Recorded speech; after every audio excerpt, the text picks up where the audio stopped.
భద్రాద్రి కొత్తగూడెం జిల్లా బుర్గంపాడు మండలం సారపాక బస్సప్ప క్యాంపు నందు 4 రోడ్ల మధ్యలో గవర్నమెంట్ బావి స్థలములో అక్రమ నిర్మాణాలు చేపట్టిన నేపథ్యంలో గ్రామస్తులు తహసీల్దార్ కార్యాలయంలో సోమవారం ఫిర్యాదు చేశారు. ఫిర్యాదు అందుకున్న బుర్గంపాడు తహసీల్దార్ వెంటనే స్పందించి ఆర్ఐ ముత్తయ్యను స్థలాన్ని పరిశీలనకు పంపించారు.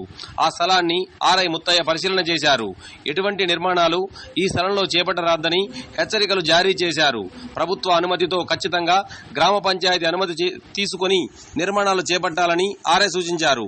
పనులు చేస్తున్న వారికి హెచ్చరికలు జారీ చేసి పనులు నిలుపుదల చేయాలని ఆదేశించారు. అక్రమ కట్టడాన్ని పూర్తి స్థాయిలో నిలుపుదల చేశామని రెవెన్యూ అధికారులు తెలియజేశారు.